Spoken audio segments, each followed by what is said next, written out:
by people in her town hall about people being cut off Medicaid. And she said, well, people are going to die anyways.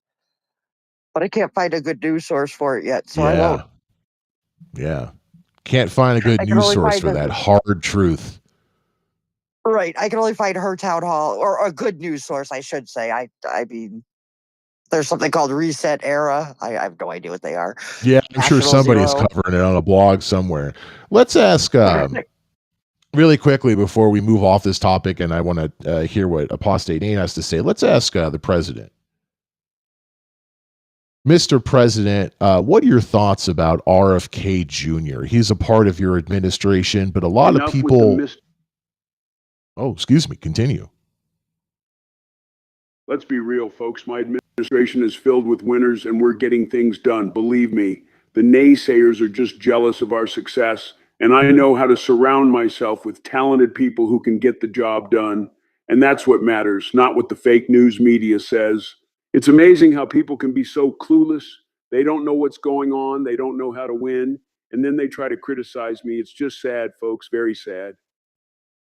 But you didn't say anything about RFK Jr. He might not be the best person to put in charge of the nation's health.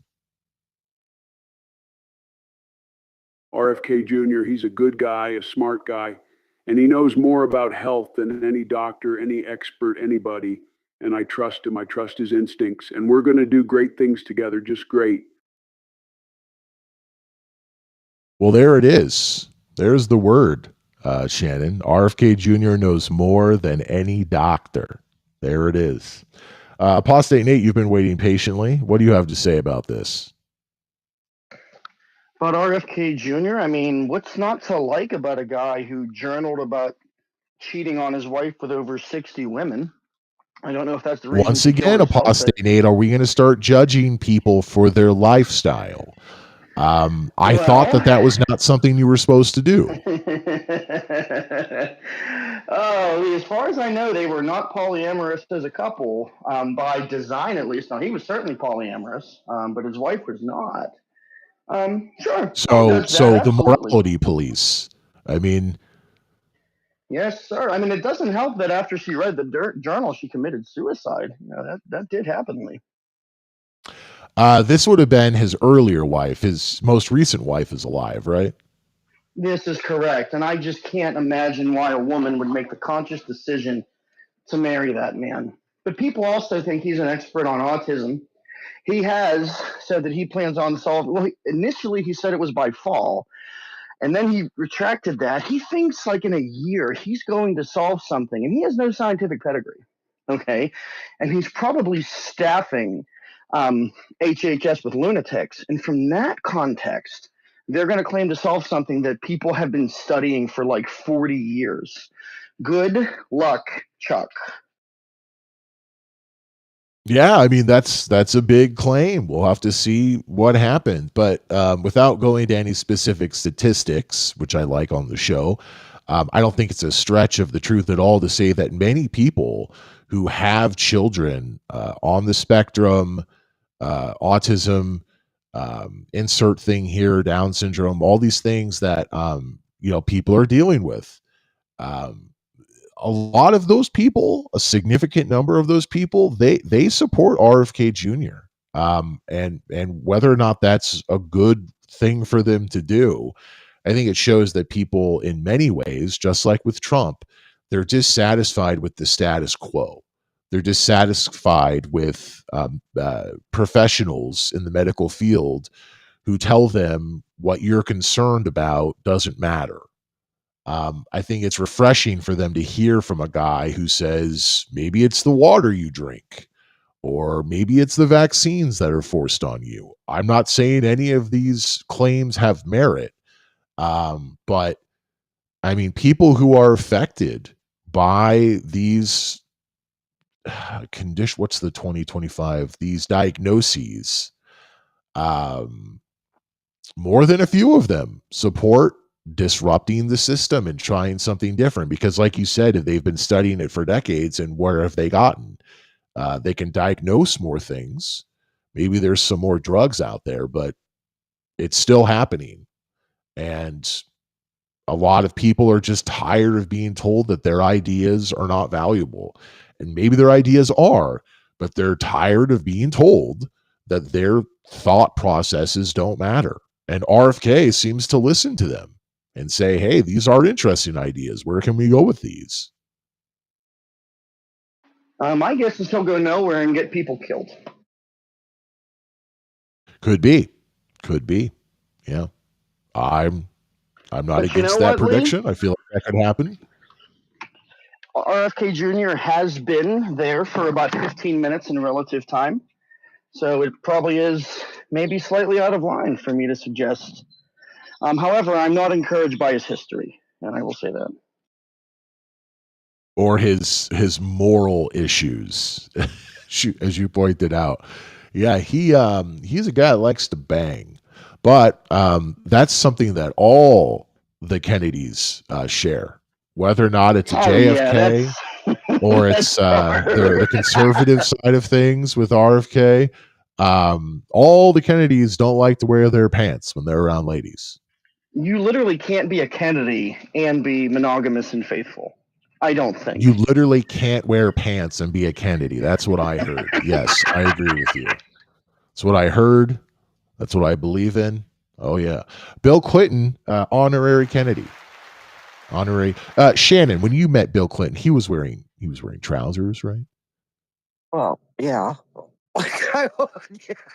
I have to ask. I don't assume these things. It's Slick Willie.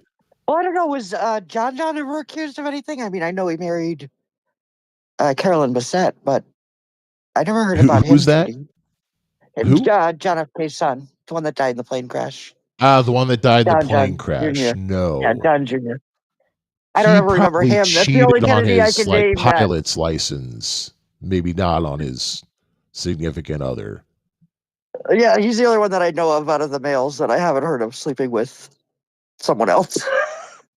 Well, he was taken so young. That's being like, hey, Lee, wasn't there a Kennedy who died in a fire when he was 8? He wasn't cheating on it. Well, 35, right? Yeah, okay, fair enough. Okay, not 8 years old, died in a fire. But yeah, give him enough time. I feel like. Yeah, he was 39, almost 40, so he could have been president. They're so cursed. I mean, they got a lot of money, they got a lot of power, but try to stay alive as a Kennedy. Yeah, they've had some bad luck. Well, really only if you're a guy in the Kennedy family. The women seem to live pretty long. Well, didn't the Kennedy sister get a lobotomy? That wasn't good luck. Yeah, Rose, but she lived to be like 78 or something. She was taking care of 78 with no frontal lobes. That sounds exhilarating. Sign me up. That sounds pretty good. Banging your way through life and then being assassinated as a president or presidential candidate versus living to your late 70s with no frontal lobes. Which one's that gonna be? Well, yeah, they basically used to stick the equivalent of an ice pick up somebody's nose and just literally stir their frontal lobes. Well, I thought they did it through their eyes. I saw some documentary where they would lay the person down and like stick it up over their eyes into their brain. But whatever it is, yeah, it was like it was basically like a screwdriver or something. It was not precision surgery by any means. Yeah, Rosemary was 86. That's the one that got the ice pick. Eunice was 88. Kathleen was only 28. And she was killed in a plane accident. Wait, another Kennedy was killed in a plane accident? Yeah, Kathleen. That's a sister of JFK.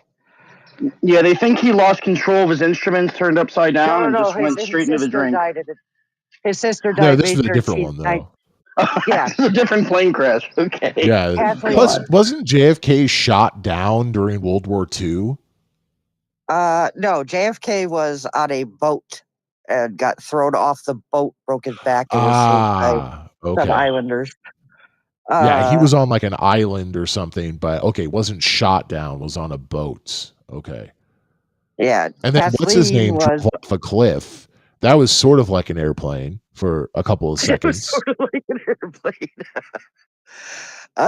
Jean it was 92 when these are all the sisters of JFK. Jean was 92 when she died. And then Patricia was 82 when she died. So all over 80 except for Kathleen, who died in a plane accident. Most of So those 4 out of Kennedy 5 women. Yeah. Why don't we elect some Kennedy women? Why is it? I mean, I get why it was in the 60s. I think Carolyn should run. I think Carolyn should run. John F. Kennedy Jr.'s Well, I don't know daughter. that we need another Kennedy right now. I feel like we've had our fill. But before RFK Jr. was running and appointed, right, I feel like a Kennedy woman could have. Lee, you know what would be interesting is to track the life trajectories of natural born Kennedys versus Kennedys who marry into it, because I have the suspicion that it's much more dangerous to be a natural born Kennedy. Plus, like all those Kennedys that are running around because the men don't wear pants half the time. Like, what about those Kennedys that we don't know about? This is like Game of Thrones, trying to find all the bastards. How many Snows are there out there whose father was a Kennedy? I mean, there's probably a lot of them. Let's be honest. Well, yeah. Makes sense. In fact, those in sands just everywhere. This is sort of like where everyone's sands are the ones from Dorne. I think that's their word for bastard. But this is like where everyone's related to somebody back in time, like or Genghis Khan or something. If you took DNA tests for everyone in Congress, I bet someone's a Kennedy that doesn't know it. It's a well-known fact that the United States population, which what is it, like 300 some million? At least 90 million of those are in fact Kennedy love childs. That's a fact. That's been studied and peer reviewed. That's a conservative proclamation. I mean, it could be even higher. All right, let's jump over here to stereo. We're going to hear more from Twist. I'll completely grant you that it's not hyperbole, that in nation states that are considered enemy, having people come from those countries and study in your own country, right, and then gain citizenship to then relay information back to motherland is problematic. Won't disagree, but there will always be instances of treachery, hence traitor laws. There are punishments for it whenever you're found out, but I mean, you don't know a person's intention until it's actually been shown. You either put a blanket ban on allied states or you don't. So let's make this my hot take, and I think Twist might have some more I don't have any transcripts, but there's some more messages, so maybe along these lines. Let me find this.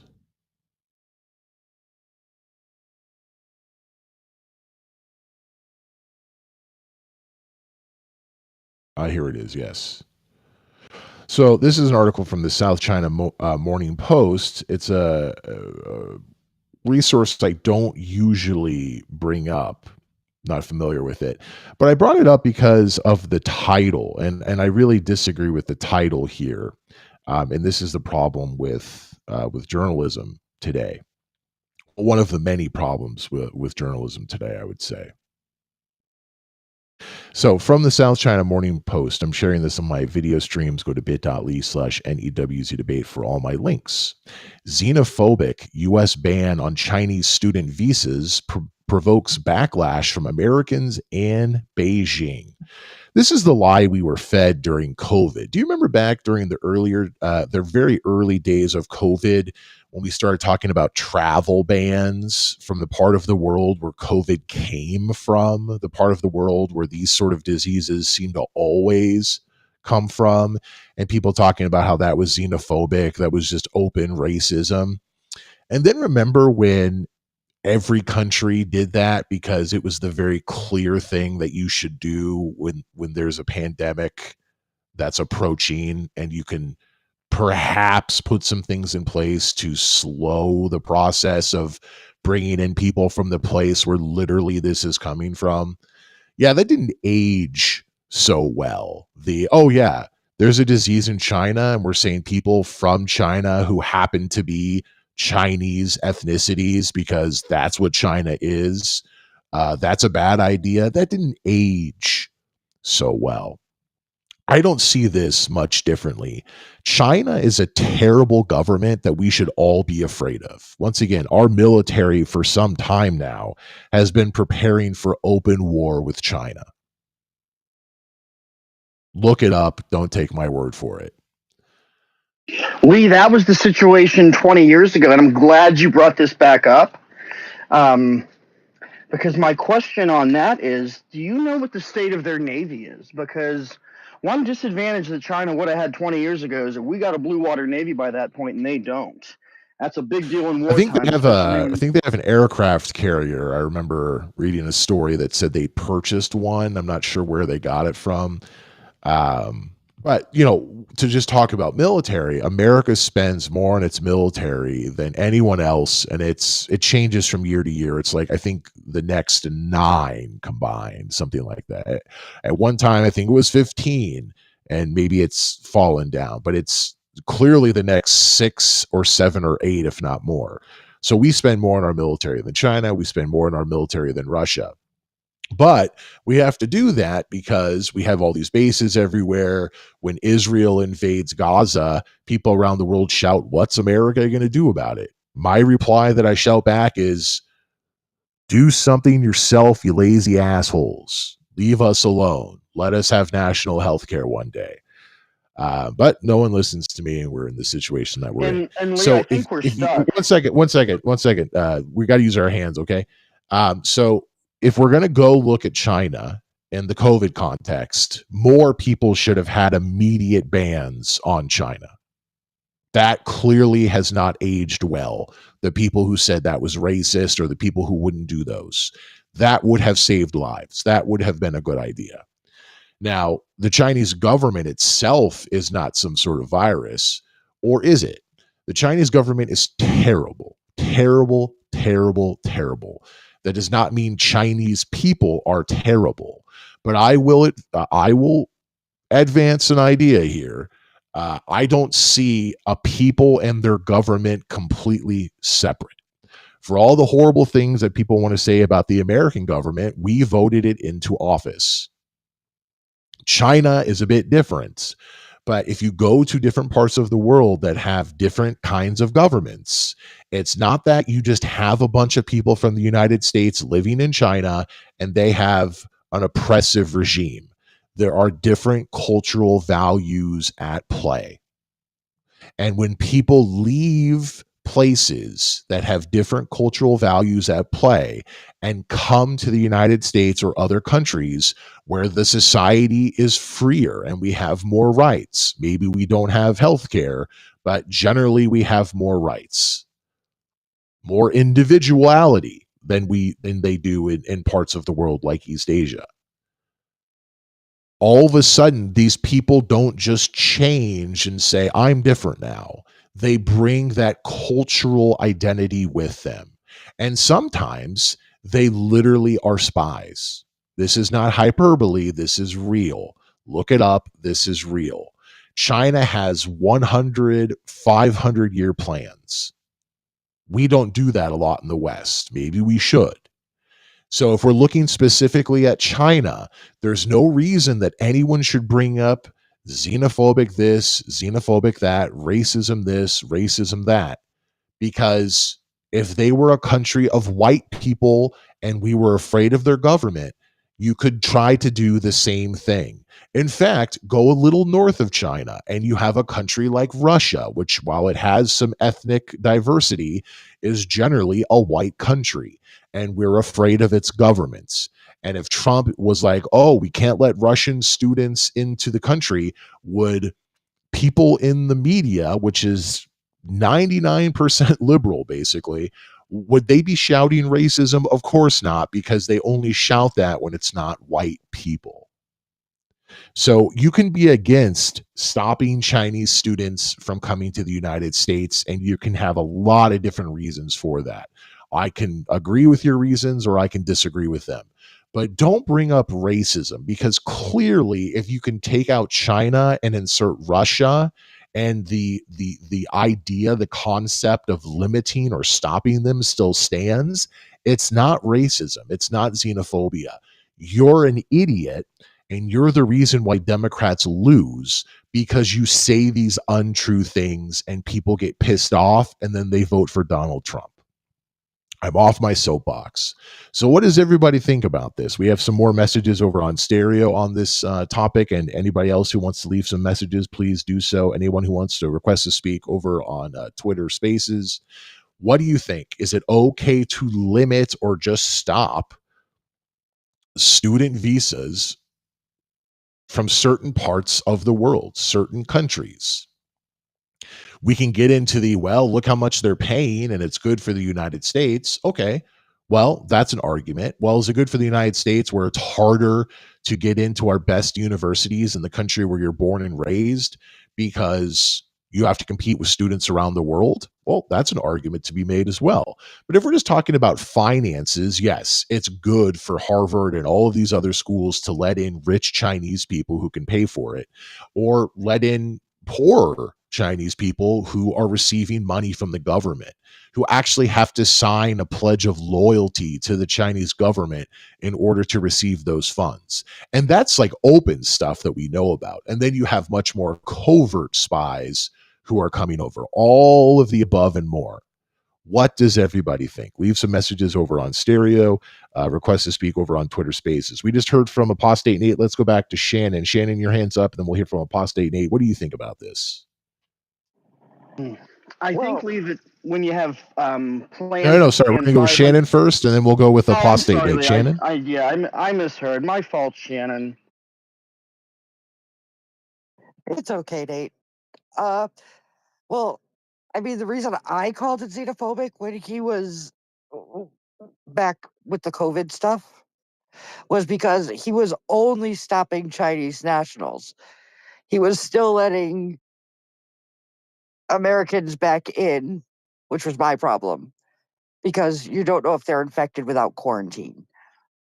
So, like, if you were a diplomat, I don't remember specific details like that. That's why I thought it was xenophobic. I would argue that you can't stop American citizens because American citizens have more rights than Chinese foreign nationals. Not during COVID. No. I know people who were abroad who came back with open borders to the United States. That did not happen during COVID. I will disagree with you. But my point is, it did during. One second, Shannon. Let me break this apart. Okay. So what you said originally, so they wanted to stop Chinese nationals, but not American citizens. Right. I think that could make sense under American law, but that's something that we'll have to look up, and we'll have to look at dates and things like that. So let's just push that aside. If you're talking about stopping people from China during COVID, and especially early on during COVID, do you have any problem with that? No, what I was going to say was we didn't do it during COVID, but when Ebola hit, we did during Obama's term. Yeah, Ebola is a very different disease. That's like you touch someone and then your eyes start bleeding. When it first came out, because we didn't know how it's been around a long time. That's not true. No, Ebola is before Obama. That's categorically false. COVID was a new disease. We didn't know everything about it. We knew that COVID did not make your eyes bleed. No, we knew that. No, of course not. But I mean, we've done it before. I mean, Obama did it. That's why I thought it was weird. Or xenophobic. Ebola is a different illness than COVID-19. And once again, we'd have to look into these facts, because I want to make sure we're looking at timelines, and we're looking at, was it a handful of people? There's more Americans in China than parts of Africa where Ebola has had outbreaks. So is it like 20 people versus dozens versus hundreds, that sort of a thing? But generally, we didn't stop people from flying into the U.S. at any point if they were American citizens. Now, we would stop flights and say flights can't come in. But if flights were coming in and you were an American citizen, I know people throughout the pandemic who were coming home and they were not even given a test. That's what it means to be an American. That's the horribleness that we have when it comes Right. to public health, for the benefit of people to come home whenever they want, and for the detraction of, well, that's why more than a million, what is it, whatever it is, more than a million people died of COVID in the US. Right. As for foreign students, I'm looking at the stats, and it says between 1990 and 2019, 1,485 spies were identified, with 890 of them being foreign-born. So more than half. Give me a link to that, and that's identified. So those are the ones we caught. So that's doesn't mean that's how many there were. Right. Yeah, hold on. I gotta get the.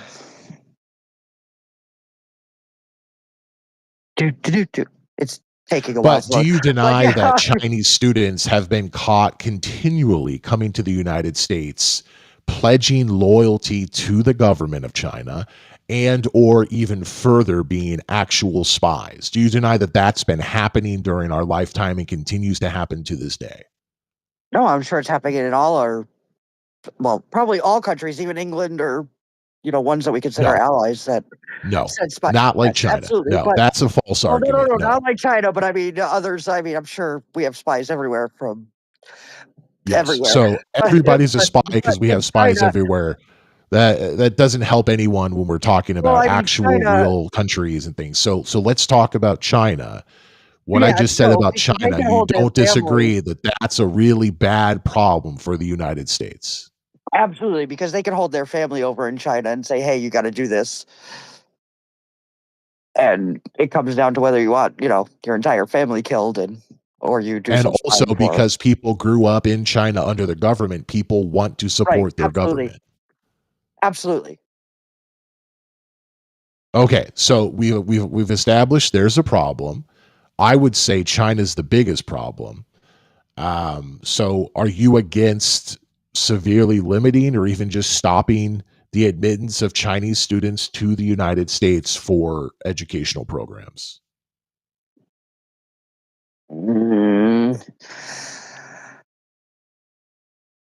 I don't know. If they're coming here to study, like, I don't know, artistry. Again, we have continually caught people coming here to study who were legit spies, all the way down to you're being paid by the government to go to the US and just report anything that you can get versus you're an actual spy. Right. I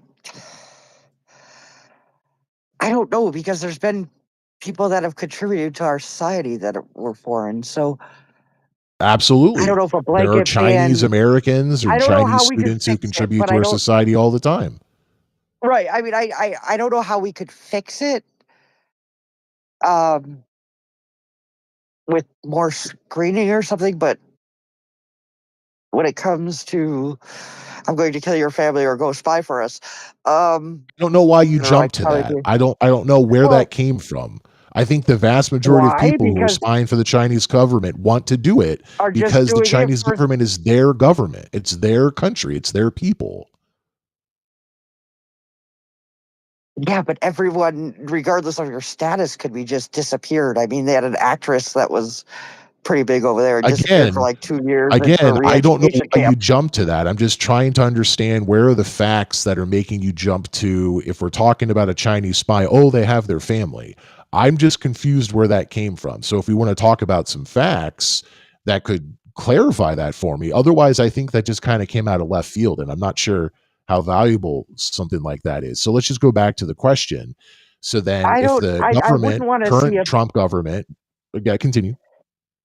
I wouldn't want to see a blanket ban. I would like to see a way we could identify them better, but I don't know the answer to that.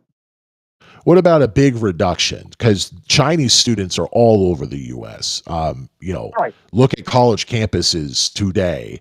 You have Chinese American students, you have Asian American students from many different nationalities whose parents have come here, whatever the situation. And then you have foreign-born, foreign national students because of China's size, because of China's rising middle and higher class, and because the government is literally funding a lot of these students, you have Chinese students everywhere. So you could just have a huge reduction, maybe. Yeah, I wouldn't want to see a blanket ban, but I wish we could, I don't know, interview them better, or I don't know how I guess the question it is, would yeah, work. you don't know how, I don't know how either. How do you do I don't know that? how So that if would you be can't implemented come is up what with I, those ways, I don't know. The ban doesn't make the worst sense to me. I can understand. If we were talking about banning students from Canada, I would say, what the hell are you talking about? If we were talking about banning students from Mexico, I would say, what the hell are you talking about? China, I get what people are talking about. right. I I, could get I China, get the it. Middle East, stuff like that. I could. Um, I just wouldn't want to see a blanket ban, but I don't know how we would implement it to be safer. If we just go with a blanket ban as hypothetical, Right. my argument would then be, I don't know that it really is hurting Chinese students who earnestly just want to go somewhere and get an education. Because if you go to Canada, you're basically getting the American experience, except it's cold all the time. And there's moose and Canadian maple leafs and all those things, right? It's like a fairyland compared to the United States. They have national health care. There's some French people. You could go to the UK. You could go to France. You could go to Germany. You could go to Japan. It's right there. I mean, like, you go to Australia. I don't know that it really severely limits them.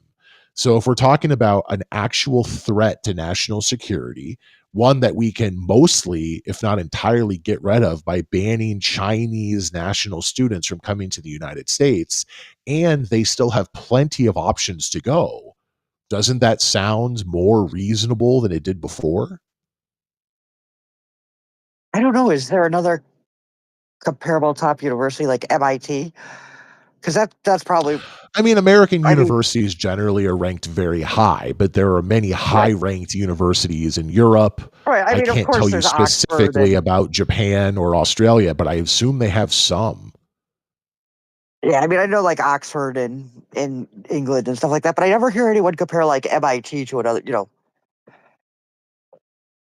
another school, for technology purposes. A lot of But Chinese students go to schools that aren't MIT in the United no, no, no, States. no, I no. mean, I you know go that. to No, no, like no. I'm just curious. Southwest Missouri State and you'll find Chinese students. Oh, of course, yeah. I'm sure we have plenty at UConn here. Um, but yeah, no, I wouldn't want to see a blanket ban, but if there's no other way to implement it, I understand why he's doing it.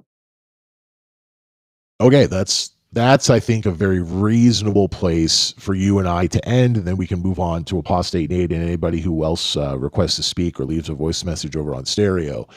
If you can find a place where maybe I'm not for this, but the facts do point to this being more reasonable the more we talk about it, that's 95% of the battle right there. And this is why this South China Morning Post article is ridiculous. The title, Xenophobic U.S. Ban on Chinese Student Visas Provokes Backlash from Americans and Beijing. Well, of course, Beijing's going to be against it. And of course, a lot of liberally brainwashed Americans are going to be against it. But just like the claims that, a ban on Chinese people coming into the United States when you have COVID, that's racist, and how ridiculous that sounds now, that's the same thing here. It's not quite as on the top of, your nose like COVID was, but when you have years and years of verified real Chinese spying, all the way down to just students who make it to the US who are paid to get here by the Chinese government, and then they just do a little bit of stuff. It's the 500-year plan versus hardcore spies. You have everything and everything in between. This sounds more and more reasonable. Yes, Apostate Hey, Nate, you've Lee, been waiting patiently. What are your oh, thoughts? I'm Oh, I'm sorry, sorry, Lee, Shannon. that study you wanted is down below with the foreign-born Oh, spies thank and you. Yes, I'll try to native-born pull spies. that up. And as we hear from Apostate Nate, take it away. I don't know that you would disagree with this, but I do think the issue of putting a cap or an outright ban on students from just one particular nation, I do think that's going to look ethically murky. It probably is ethically murky. That doesn't mean nothing should be done about it. I think my What's the concern ethical is, consideration? Tell me the ethical well, consideration. the ethical consideration would be you're targeting one group over another when you almost certainly have this problem from other nation states. That's what I would say. Is where it Just as gets a little much from bit. China? Just as much from China as every other nation state? It doesn't. I don't know that the numbers on either side matter. It just, if we're not doing this to other spies from other nation states, then I think you're going to, with some merit, get a complaint. I don't think your view on this is entirely unwarranted, for sure. In fact, I would tend to agree with you in terms of action, what that would look like. I don't know, and this is where I fear that it matter. If you have centuries plans of political ideas and conquests or whatever you have, you can probably figure out a workaround. Okay, foreign governments in the past, they're Americans who can be bought at a price lead. All this is People telling can be me is bought. that we shouldn't stop 14-year-olds from buying weed and cigarettes and beer because they're just going to get someone else to buy it for them. So therefore, we can't have rules. Someone's going to figure out how to break out of a prison. Didn't that just happen in Louisiana? And therefore, prisons don't need to have guards. They don't need to have towers. They don't need to have fences. No, I'm not saying there wouldn't be any effect. I'm just saying that the effect may be the equivalent to only having one patch in a boat with two holes. So if you can stop some of the secrets, just like gun laws aren't probably going to stop the smartest criminals, but they may stop They the do in disaffected every other teenagers. country for the most part, just not in the United States because we have too much cultural baggage. But like in Japan, aside from the weird guy who assassinated their former prime minister with a gun he built in a garage, which is more a Japanese Secret Service failure than their gun law failure. In China, you have mass stabbings because people don't have guns. Korea, the UK has so many stabbings because people don't have guns. I mean, gun laws work in other countries. They just don't work here.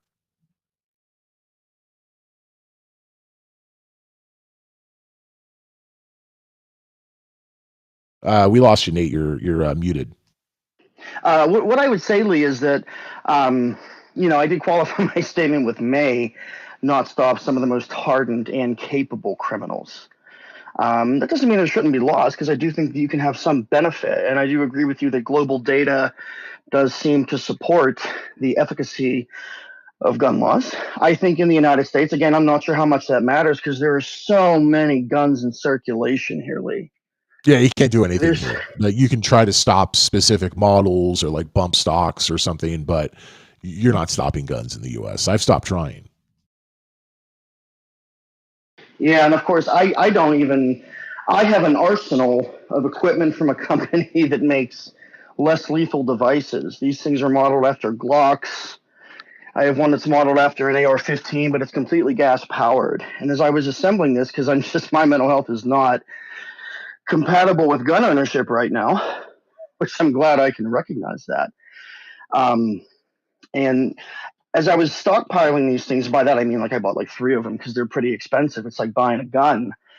It occurred to me that I think the only solution for America, and I think this is going to be difficult under the current regime, is a change in the culture, a change in the way we think about self-defense. I think we're drunk off of guns. I think we reach for the lethal option first.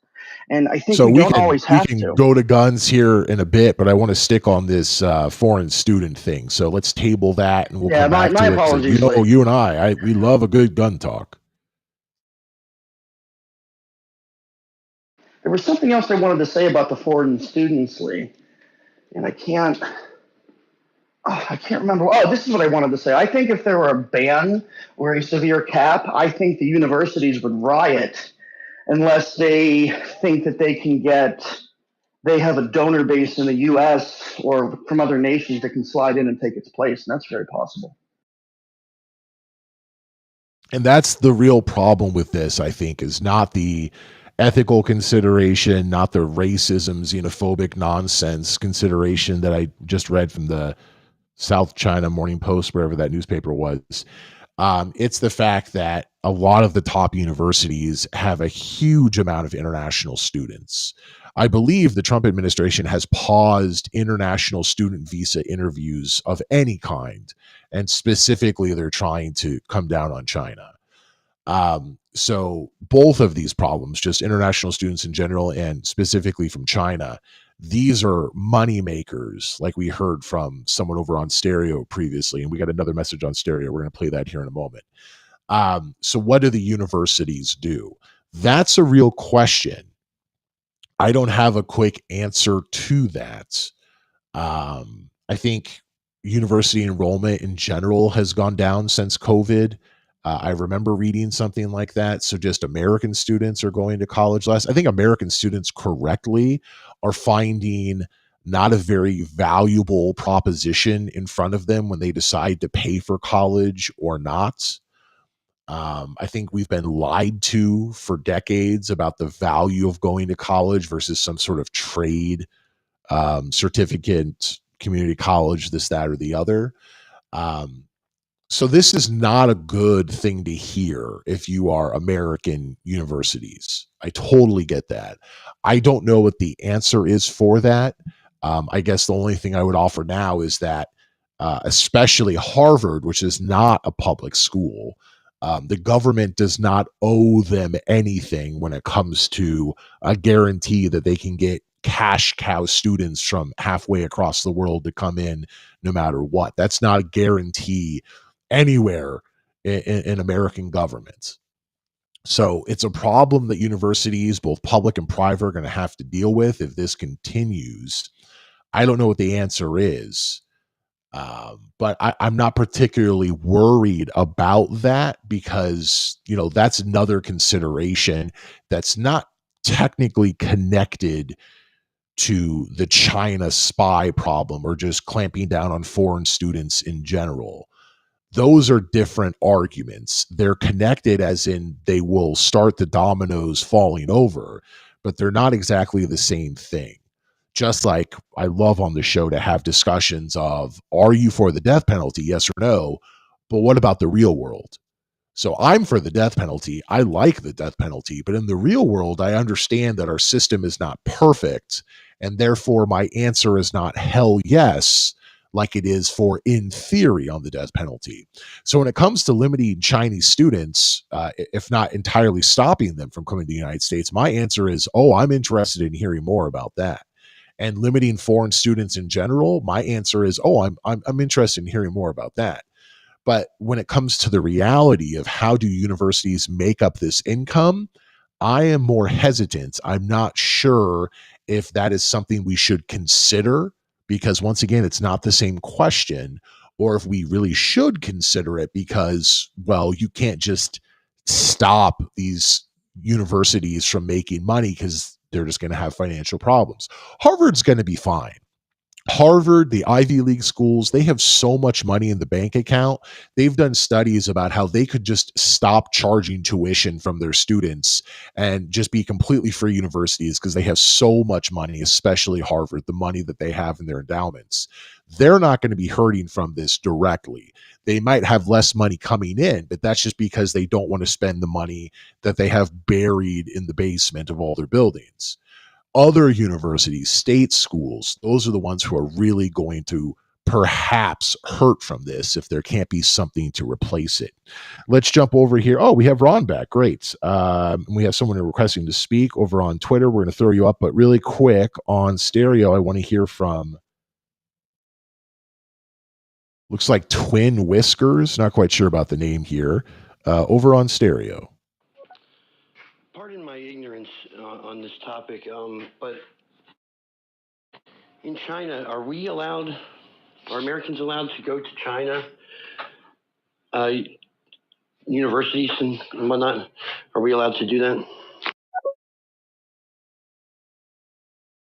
So great question. Thank you for that.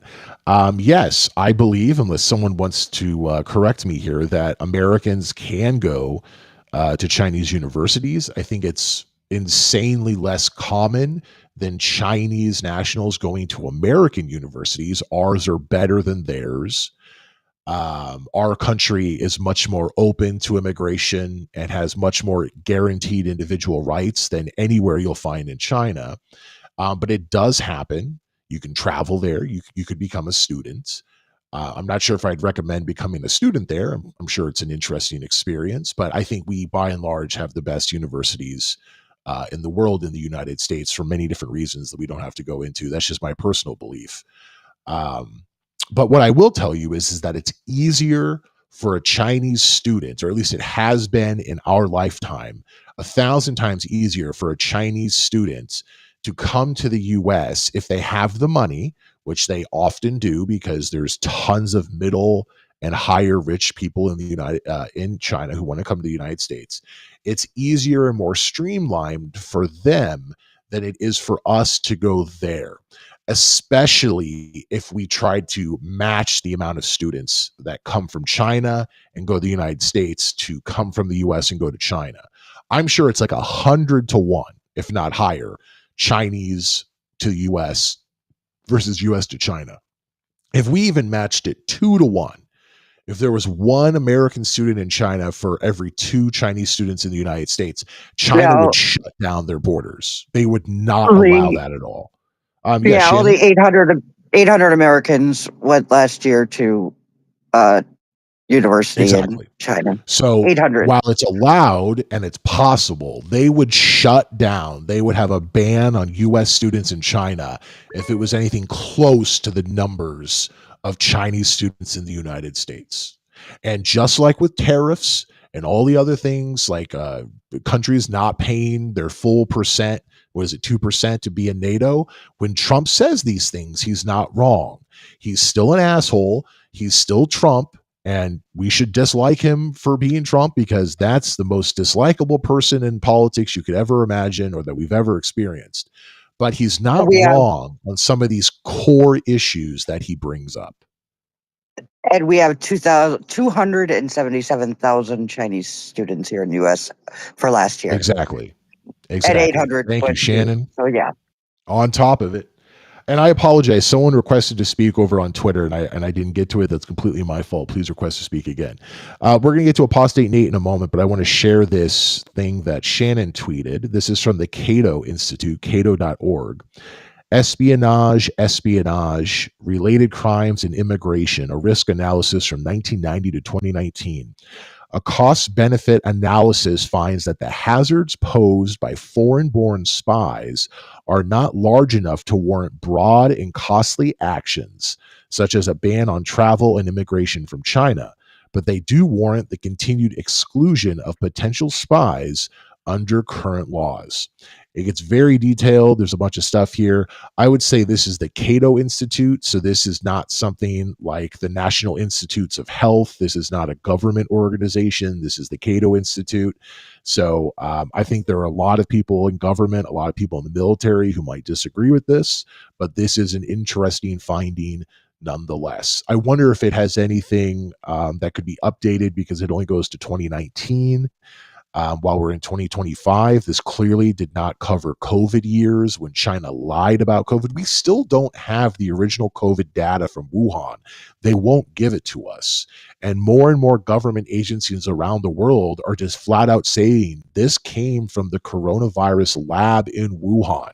Is it just a big chance, a big coincidence that the same city that has a rather a coronavirus research facility is the one where SARS-CoV-2, which causes COVID-19, it's a really bad naming convention, just popped out of some sort of wildlife market that was in the same city? Of course fucking not. So this goes to 2019. I'm interested to see what would happen if it was updated, but at the very least, COVID has given us yet another indication that China is a bad government. It's a government we should all be worried about, all be scared about. Our government definitely is, as well as our allies. And at the very least, if you think COVID, SARS-CoV-2 did come from some wildlife market where people were eating bats and wolf pups, they won't give us the data because it's the Chinese government and it's ridiculously bad. Emphasis on bad. All right. We're going to get to another message over on stereo, but Apostate Nate, you have been waiting patiently. What's on your mind? Hi, Lee. If I could just briefly return to, I think what you had said about college degrees versus trade schools. I held your view for a very long time, that maybe college is oversold. Maybe we need to worry about trade schools more. In 2021, Georgetown University conducted a study and they compared lifetime earnings for people with a bachelor's and people who don't. And the difference is staggering. It was 1.6 million lifetime earnings for a high school degree and 2.8 million for people with a bachelor's. And the earnings get higher with Sorry, graduate can school, you I give believe. me those statistics again? I was reading something and I didn't pay attention to Mhm. those. Give me those statistics one more time. So, according to a 2021 study by Georgetown University, your lifetime earnings with a bachelor's are about 2.8 million. With just a high school equivalency, your lifetime earnings are on average 1.6 million. So that seems like it's worth it to me. Yes, I've heard that before from MC Funk. The statistics still seem to show that on average you make more with a bachelor's degree, but that's an average. So, anecdotal, but just the people that I grew up with, some people I know, there are so many people who went to college and they just have office jobs. And the people who didn't go to college, eventually, as they got older and built up their work experience, they have the same office jobs. So, yes, on average, I like statistics. I would agree on average. But I think when you average so many different sets of circumstances when it comes to different trades, like completely different trades and different types of bachelor's degrees, you could get an English bachelor's degree or you could get an engineering bachelor's degree. And those are going to have very different paybacks across a See, I lifetime. made that first mistake. It's probably why in the musical Sorry to attack academy, English degree majors, but it's like if you get an English degree and you're not going to be a writer or a teacher, most of the people I know who studied that just ended up in office jobs. Now, Apostate Nate is a teacher, so that's one of the jobs you can get with a legitimate English degree. But generally, the people I know who got them didn't use them. and Lee, I mean, you're right. Once you get into the specifics, it's going to get a hell of a lot murkier. Okay. Like, it's not like you can just lazily say, I got a degree and on average, this is what I'm going to earn. You got to understand the specifics of your education, your skill set, and your situation. Ultimately, it always comes down to a case by case basis. And I still kind of agree with the sentiment that college is oversold. I do. I don't know why. Probably because once you get down into the anecdotal data, you do hear stories, and it's a common thing to make fun of certain degrees. In the hit Broadway musical Avenue Q, which is basically like Sesame Street for bad people, the opening number starts off with the line, "What do you do with a BA in English? What is my life going to be? All of this college and all of this knowledge have earned me this useless degree. I can't pay the bills yet because I have no skills yet. The world is a big, scary place." End stanza. And you also have costs. So if you go to a local state school where you grew up, or you go to a community college and then transfer to a local state school and you get a bachelor's degree in English and then you just don't use it and get an office job. That's a lot different than going to a really expensive private school and getting on paper the same degree. Now it has a different university's name written on it, but it's the same degree. And it's very different getting that same English undergraduate degree from a private expensive university and getting an engineering engineering bachelor's degree from a state school. So it's very, very dynamic. I think we would have to have really, really specific averages based on degree and based on the type of school and based on GPA and all these other things. If you barely graduate from college and get some useless degree, but you have a college degree, is that going to be better than going to a trade school and excelling? So for individuals that really are better at certain things than others, just like the opposite. Is it better to go to a trade school where you have no idea what you're doing because you didn't grow up in a family that had tools, or you just don't have a background in it, versus going to a school where you can study things that really fulfill you and you succeed really well? And then maybe you just get an office job anyway, but you really valued your college experience. If someone wants to go to college and they feel like it's going to do them a lot of good, I don't want to tell them don't go to college, but I want to tell them don't pay a lot for it. And that's not something we hear, I think, in the United States. I did not hear that growing up. I did not hear from people, college can be a really fun, worthwhile experience in your life, and you're going to regret it if you don't go, but don't pay a cent more than you need to for it. I think that's what we should be telling people. And if we told people that, and we had different statistics across people who paid the least amount of money versus people who paid the most amount of money, and then you remove the Harvards, the Ivy League, because if you go to Harvard, you're kind of set for life in some ways, I think the statistics would be very different. So I agree with you, Nate. The statistics show that generally having an undergraduate degree is beneficial for your lifetime earnings, but there are some instances that you and I have discussed on the show where you can make the numbers say just about whatever you want if you have enough numbers to play with. And Lee, there's an important caveat to my story. Without my master's degree in English, I don't have my job. Okay?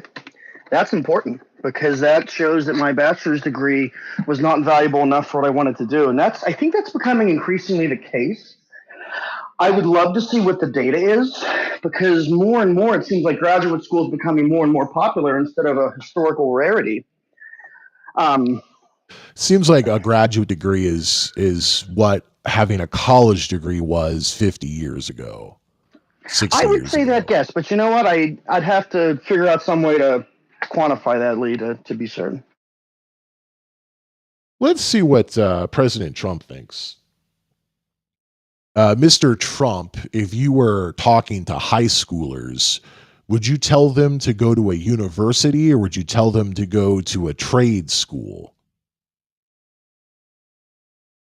Depends on what they want to do, Lee, and it depends on what folks, their our life. education system is a total disaster, and I sorry. know more about education than any expert. But if I had to choose, I'd say learn a trade, become a winner. Don't get stuck with a bunch of useless degrees and a mountain of debt. That's just not how you succeed in life. Useless degrees with a mountain of debt. Hard to disagree with that.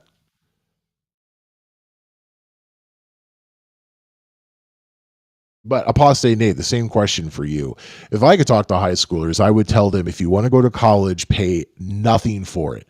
Go somewhere that's going to give you some scholarships, live at home, and then transfer to a state school. Do what you can to pay $0. If you can go to Harvard and pay $0, don't do anything else. Go directly to Harvard. But most people have no chance at that. So, Lee, I think I agree with your opinion really in full on this one. I don't have much to tweak. I think it's a nuanced view. I think it's insane for such a costly item to do anything but get the best price. And of course, you got to be careful. There are schools out there that are happy to sell you a certificate of something. And so you have to be really, really careful where you go. That's another consideration is the quality of the school. Or at least its perceived quality. Okay, all the English classes I took at Community College of Allegheny County were, in terms of substance and how much fun I had taking them and what I was required to do, very, very similar to what I was expected of the University of Pittsburgh. Yeah, a lot of ginormous state schools, especially your gen eds, you're going to be in classes with a lot of other students. You're not going to get individual time with the professor. You might as well take them at a community college. At the very least, it'll cost less, but more likely you'll have smaller class sizes because community colleges sometimes just don't have those large arenas that the big state schools have.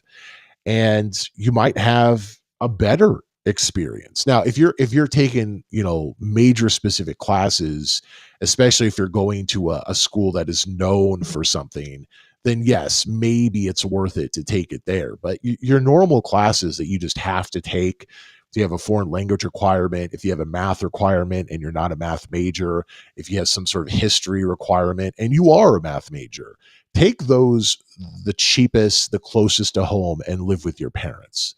Now, of course, there are situations where you don't want to do that, but generally, that's the advice I would give everybody. It's news debates. Let's jump over here to Twitter. Shannon has tweeted a few things. She says, spies who were born in China, Mexico, Iran, Taiwan, Taiwanese spies, that's different, and Russia account for basically 35% of all spies. The chance that a native-born American committed espionage or an espionage-related crime and was identified was about 1 in 13 million per year from 1990 to 2019. Now, there's more than 13 million native born Americans of descent from the countries you just mentioned. So that means that they caught several each year. But yes, I would agree with you.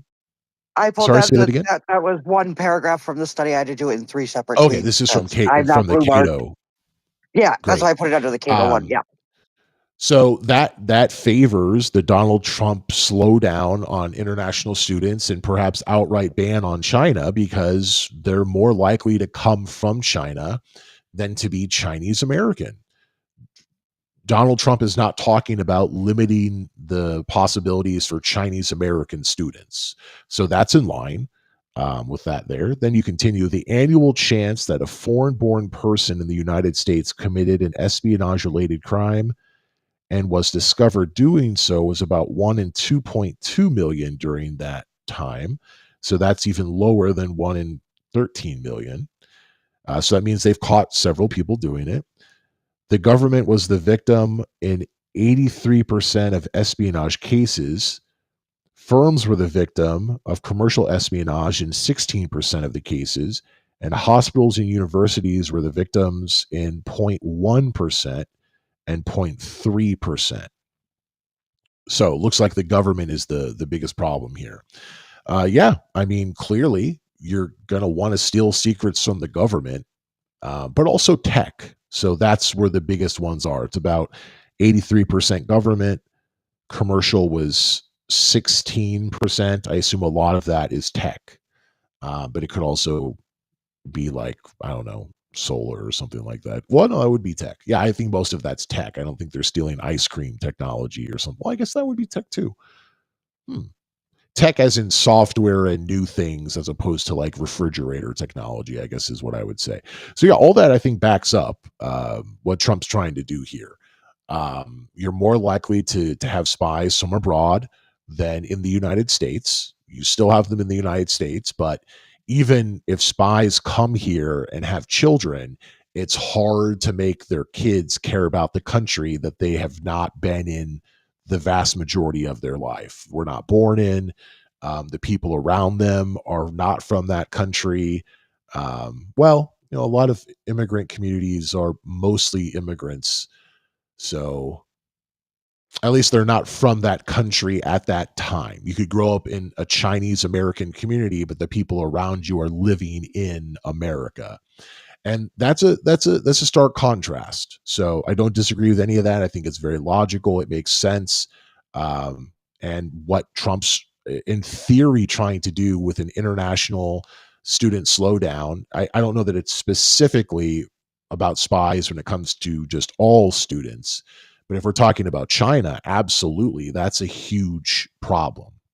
And if you look at the numbers here, China, Mexico, Iran, Taiwan, and Russia account for 35% of all spies. I'm guessing China is the biggest one there. I'm guessing less of them are coming from Iran and Mexico. So you'd have to look about the amount of people who are coming in from those countries versus the amount of people who are being charged, convicted of these crimes. And once again, these are the ones that they accounted for. Most people, just like what do they say with rapes? Rape statistics are really underreported because don't most people who are victims of rape not report it? I assume most espionage is not discovered. call me crazy. Or if it is, Shannon, we're is not there, going to admit to yeah, it. continue. Oh, I said it. Or if it is found, we're not going to admit to it. Especially if it's something extremely dangerous to us. Oh, yeah, you mean the US government knows that nuclear Yeah. secrets were stolen, they're not We're gonna still say not. that Yeah. happened? Right. Yeah. It could be. If they didn't catch the person, I mean, we hear about people being caught, but if they don't catch the person, we very rarely hear about that. Yeah, I could believe that. I think especially with how easy it seems to be possible to leak government information now, both as someone who like literally takes a USB out of a data center and then gets caught, or just someone who sends it to a journalist or posts it somewhere. I feel like more and more of that is coming out. But yeah, I bet there's still some of that. That's not absurd to think that that's probably the case. Want to say hi to Mojo, friend of the show, Mojo, joining us over on Twitter. How you doing, Mojo? Request to speak if you'd like. Let's jump over here to Stereo. We're going to hear more from Twin Whiskers. In that case, I think it should be more tit for tat. You know, maybe that's how you control it a little bit. Is you put the same regulations that we would have going there. You know. Yeah, and I think that's fair. I mean, when you think about Trump's tariffs, I know that recently I read a story that said some courts or whatever said that Trump couldn't set the tariffs, but then there was an appeals court that within like 12 hours or 24 hours of that update, while everyone was celebrating that, because even a lot of Republicans don't want Trump setting tariffs, some appeals court said, well, while this is being settled, his tariffs can remain in place. And so that was a huge victory for the Trump White House. I don't want the volatility of the tariffs, but I absolutely believe that America is getting screwed over by not only our allies, but our enemies when it comes to tariffs. And I support someone coming in and saying, I'm going to fuck you up if you don't give us a better deal. I 100% support that in theory. We can talk about each individual country and how Trump goes about it. But I'm excited that someone is doing something that no other president seems to have had the guts to do. Unfortunately, that's a lot of my excitement about Trump, is that I don't like the way he does it. I don't like him, but I'm excited that he's willing to talk about this and actually act on it when even Republicans, and certainly most of the time not Democrats, wouldn't even mention it.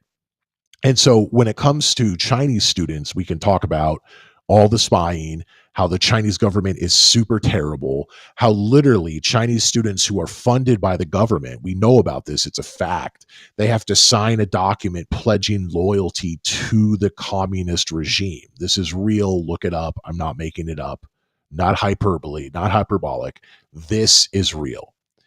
But just to talk about foreign students in general, there are way more foreign students coming to the United States, especially certain nationalities, than there are Americans going to those countries. Shannon just told us, I didn't see this, but I'll take her word for it.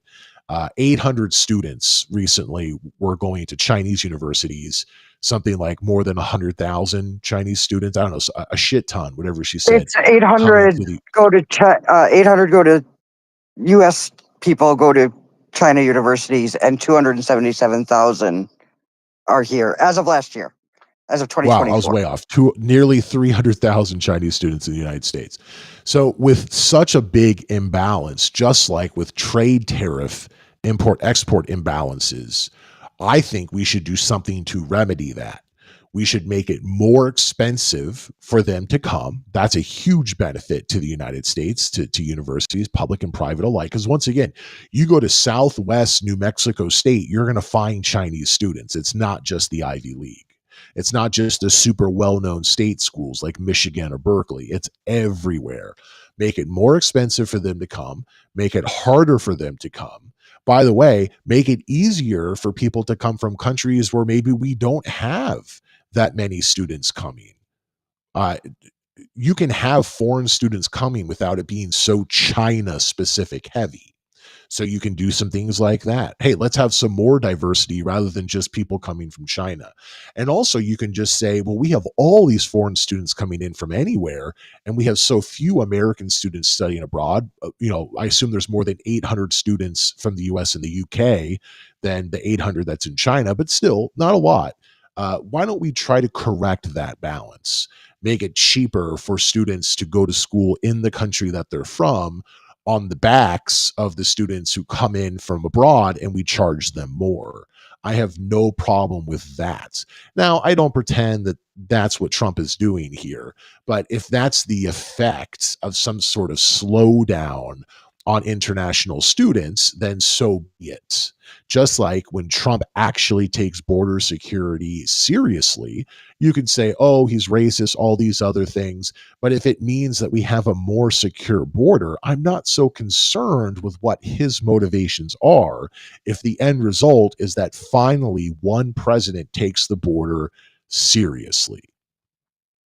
That's why he was elected, because Democrats have screwed the pooch on the border for so long, and Republicans as well. He's a disruptor on the right as well as the left. Raise your hand over on Twitter Spaces if you'd like to speak. We might start wrapping up the show. I'm going to jump over here and hear more from Stereo. Let's hear again from Twist. I mean, I'll grant you that it's not hyperbole that these students come in long-term sleeper agents. I mean, I grant you that. I grant you that it's not hyperbole in regards to the long-term sleeper agents that become.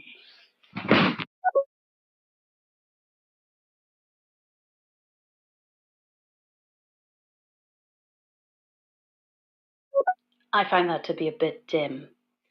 Surely you'd want as many foreign students as possible, not only for the influx of currency you can charge them for studying there, but because the United States is built upon the best and the brightest foreigners. If you want to encourage your own, take the money the foreigners give you and put it into different programs to find the best and the brightest amongst your own, cream of the crop yourselves. But my goodness, America's based and built upon the idea of taking others' society's smartest, creme de la creme, in. This seems counterintuitive to me, for the United States anyway.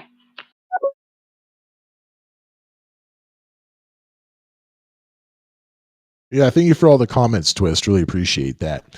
I would say the idea that America has done this, or this is how America was formed, if we gloss over the stole the land from the Native Americans, which, okay, that was definitely part of it. That doesn't mean we have to. It used to be like anyone could come to the United States, and there was very lax systems, and they would just say, tell me your name, and you could just make up a new name or something like that. That's not like how it is anymore. There are people who've been born in the United States for generations. We're the only industrialized first world nation without national health care. We pay more for health care per capita than any other nation in the world, and we have the worst health care outcomes. So I don't care how we got here. I care about what we're doing today and what we're going to do in the future. And I don't know that we can be the America that we were in the past. I think we need to be better for the Americans who are here. And in order to do that, yes, we should charge foreign students that come in. We should charge them a lot more. They're still going to come. And we should look at immigration and all these other things and make sure we have a secure border, even if in the past we didn't have one. But I don't know if the argument, just in theory, that this is what it was like until now, or not even now, this is what it was like in the first several hundred years of the country. I don't know if that matters anymore. So I would just question the value of bringing that up. You know, lots of countries have changed. Canada didn't actually gain its full independence from the UK until like 1987 or something. We discovered that on the show in the past. If you actually look at full autonomy for Canada, they didn't get that until sometime in the 1980s. So if we look at Canada, well, for the vast majority of that country's history, it was part of the UK. So it should still be part of the UK. No, no, no, no. Canada is its own country now for the last 25, or rather the last 45, 50 years, something like that. So it doesn't matter what Canada was like in the past. This is what Canada is today. And when Trump threatens Canada about becoming the 51st state, and he calls their prime minister, Trudeau, former prime minister, the governor of Canada, which I got to say was effing hilarious. So I supported that. It doesn't matter what Canada was. Today, it's its own sovereign nation. Just like it doesn't matter to me what America was in the past. We can recognize that history.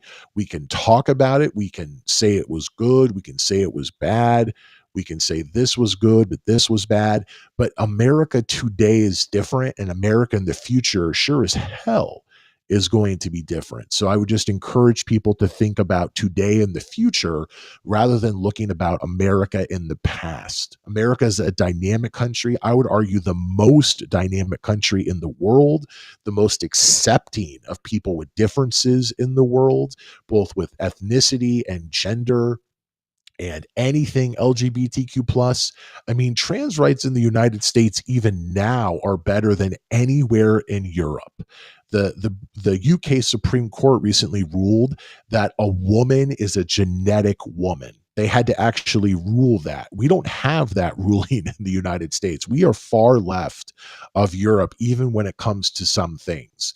We're the most accepting country in the world, and we can cherish that. We can talk about how we got here, but it doesn't mean that how we got here is how we're going to move forward. Thank you. That was my soapbox moment. Apostate Nate, your hand is up. If anyone wants to speak over on Twitter Spaces, feel free. I'm sorry, Nate. Lee, I just have to run to take my dad to get his car, so I have to drop out. Oh, okay. But I just wanted to say thanks Good to for have the you, show. Shannon. Yeah, of course. Great to have you as always. Appreciate your tweeting and all your news articles, and hopefully we'll talk to you again soon. Thanks, sweetie. That's Shannon, everybody. What's not to like? Really quickly, before we go to Apostate Nate, I'm going to ask President Trump. President Trump, my friend Shannon is about to leave. Could you wish her well before she leaves?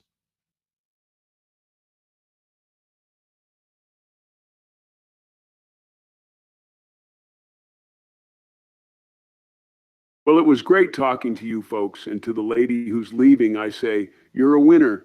Don't let anyone tell you otherwise. Go out there and make America great again. And remember, we're going to win so bigly, it's going to be tremendous. I know Shannon just left, but I hope that message somehow gets to her. We're going to get to Apostate Nate, and then we'll hear from a friend of the show, Mojo. Apostate Nate, what's on your mind? So, Lee, question for you, and this is just a question from just mountains of ignorance, because I've never closely looked at single-payer health care, nationalized health care, etc. When I was much more of a conservative, the common conservative complaint is that the wait times in these systems can be horrendous. But if the health outcomes are better, do the wait times matter? And again, we're going to be looking at averages, which means, can some of these wait times be deadly, or is this a non-issue? Is this something blown up by the right? So yeah, great question. Thanks for that. So without having any of the statistics in front of me, the wait times often are higher in national health care situations. So to look at Canada, we've had a lot of friends of the show. We've had some Patreon supporters of the show from Canada, and they have talked about the wait times, and they've talked about the inefficiencies, especially if you don't live right next to the border. I can't remember the exact amount, but like the vast majority, like 80%, 90% of Canadians live within like 150 miles of the US border. So if you're a little bit past that, or if you're way north out in the middle of nowhere, your healthcare is going to be very different than someone who lives in Vancouver, Toronto, somewhere in those areas.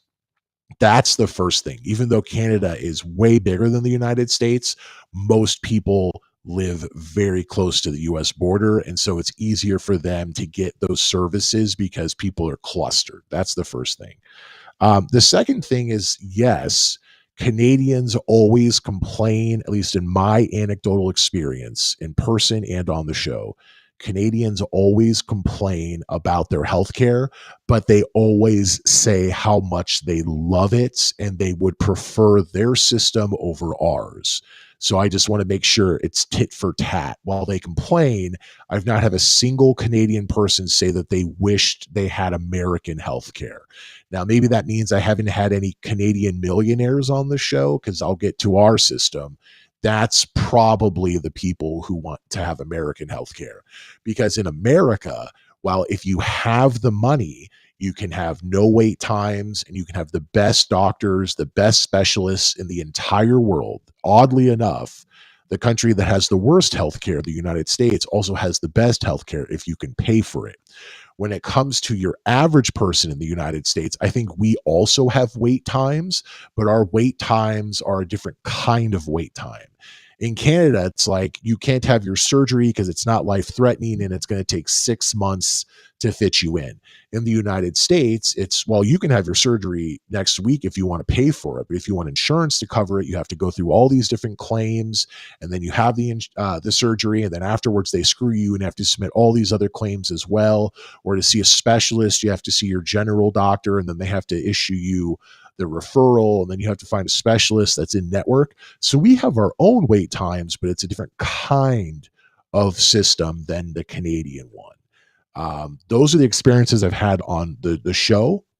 But what I can tell you is that the Canadian system covers everyone for anything they immediately need. So if you get shot, if you have a brain aneurysm, if you break your leg, those sorts of things, get hit by a car, our system does not. So for emergencies, you're better covered in Canada, especially if you're the vast majority of people who live on the border. Secondly, everything in Canada is covered, but if it's not life-threatening, you might wait for a while, but it's still covered. We don't have that in the United States. The one clear benefit in the United States is we have the best doctors, we have the best facilities if you can pay for them. And that even includes if you have insurance, because most insurances are going to have max payouts. They're going to have deductibles. They're going to have just the monthly fees that you pay. They're going to have the headache of doing all the paperwork. The best insurance plan is still not free like it is in Canada and pretty much every other country. Now, you can argue free because you pay for it with your taxes, but even per capita, you would pay less for your healthcare in Canada than you do in the United States, and you'd have much better healthcare for the things that really matter. Does that make sense, Apostate Nate? Did you have anything else? No, Lee, that tracks. The only thought that occurred to me, and this I think goes along with what you're saying, is that I think it's obvious to me that any healthcare system is not going to be a zero-sum game. No matter what you do, you're going to pay in wait times, you're going to pay in money, you're going to pay in travel, you're going to pay in insurance and insurance premiums, or your taxes. Just like Japan versus the United States, if you're trying to get rid of gun violence, Japan is better. And if you're trying to have better healthcare in general and pay less for it, Japan is better. Canada is better. It's not necessarily a perfect situation in every way, but it is better. Yeah, I think that's what I would take away. And of course, I have to say that with a certain grain of salt, since I've never received health care outside the United States. And I'm sure people have their stories. It sort of reminds me of buying a car. Like everybody has a horror story about a Jeep, and I'm sure a lot of people have horror stories about Canadian healthcare. That doesn't mean that it's not the best system we have. I think that's the key here. when you realize that you're not playing with a zero-sum game, you've got to go for the best you can. Yeah, and the best we can hope for in the United States is a public option, something you could buy into, like on the healthcare marketplace, which is what they should have done, which Obama could have tried to do, but he's spineless. He was not liberal. He lied to everybody, and they were fooled by the color of his skin and the great way he talks. He's a very smart man, and he pulled one over on everybody who voted for him. That's why we got the lukewarm healthcare that we have today that's fallen apart under repeated Republican presidents. But it's better than nothing. The Affordable Care Act said that pre-existing conditions are no longer a factor. They created a marketplace, even if the marketplace is dried up in some places. So it was a step in the right direction, but it could have been so much more. And that's because Democrats are not like Trump. Democrats do not overreach. Trump overreaches with every breath he takes. And I just wish Democrats would do that with half their breaths. It'd be a much more interesting and better place to live. Stay with us, Apostate Nate. Mojo, it's been a long time. You've been waiting patiently. Great to have you. Your hand is up. What's on your mind? What's up, Lee? Well, speaking of wait times, I'm at the DMV, and I believe I'm number 126 in line, so I'm really enjoying the wait times. Not. Are you getting like a license renewal or something? Or yeah. Mm-hmm. Yeah, and I walked up. I didn't have an appointment because the appointments weren't for months, and my license would expire. So I walked up, and I was able to check in with my app, and it says, your place in line is number 126. But I guess the good news is, used to be you had to stand in line until you made it to your place. Now I can actually sit in my car and talk to my friends waiting for a text. So there is improvement in the system. how long, you're in California, how long have you been at that number? Were you like at 190 30 minutes ago? No, or when I checked in, it was 126. Now I'm 108, so it's moving. And how long has that been roughly? I'd say 35 minutes, 40 minutes. Okay, so you're in for the long haul then. Oh, yeah, yeah, for sure.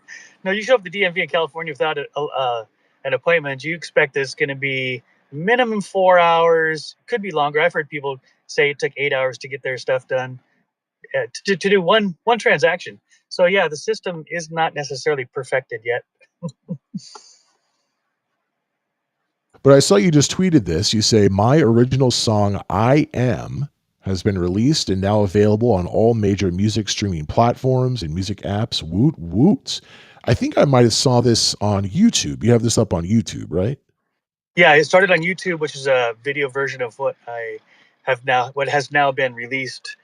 I mean, this is the first time I've been playing music, Lee, as you know, since I was little, since I was 10, which has been a long time, almost 50 years ago. And with this first time I have my own song that I wrote, I performed, I composed, and then I sent it to, I collaborated with a producer, and now it is an official, like, published, copyrighted song that is traveling its way through the interwebs. And I actually have qualified for royalties, which I've never done that before. So it's exciting news.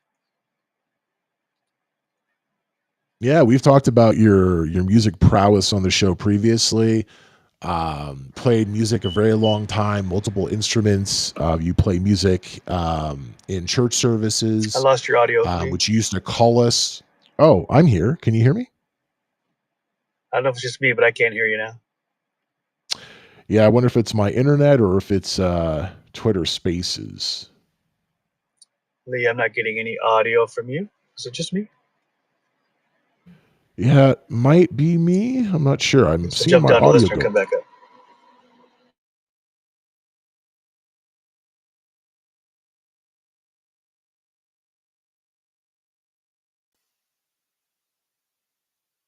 All right, I've refreshed a few things. Is that any better?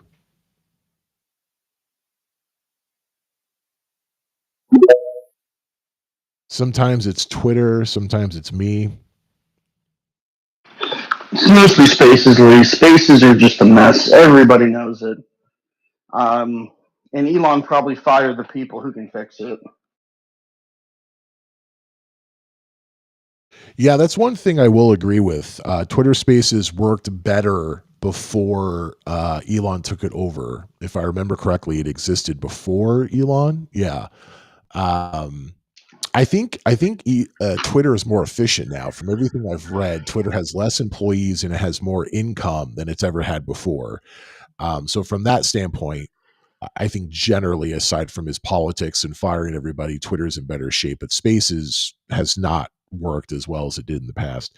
Mojo, I've tried to accept your speaker request. It says you're a speaker now, also still getting another request from you. So I'll try to bring you back up. But in the meantime, I have this up over on my video streaming, or I did. Let me bring it up again.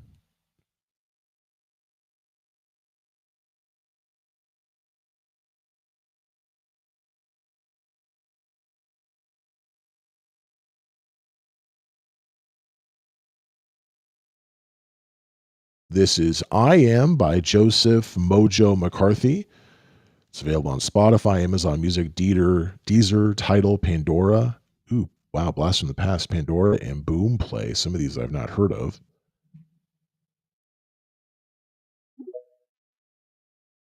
And we're trying to get Mojo back up.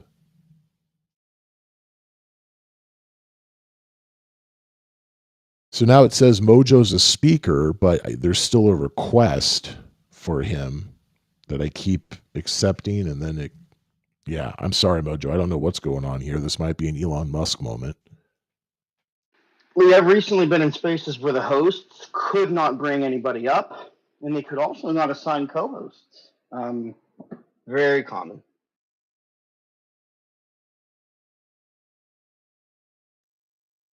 I'm going to try to make Mojo a co-host and see if that's any different than a speaker. I know it has different powers associated with it, but I wonder if the speaker is broken, if the co-host is also broken.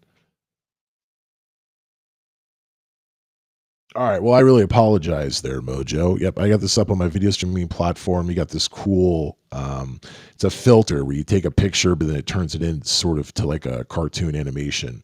Looks really nice. And I think I did see the video previously on your YouTube channel. You've been releasing music here and there, and I see it in my feed, and I always make sure that I give it a watch.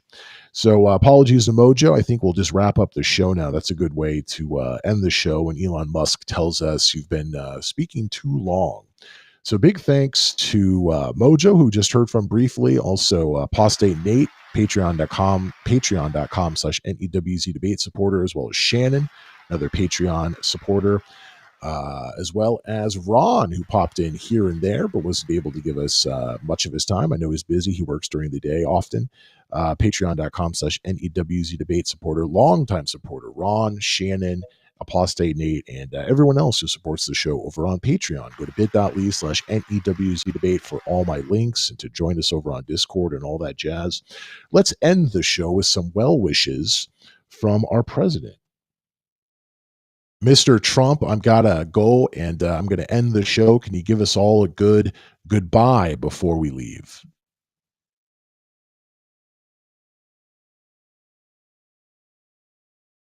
Been a fantastic conversation, folks, just fantastic. And I'm glad we could make it happen. Now go out there and make America great again. And don't forget to watch my next rally. It's going to be huge, just huge.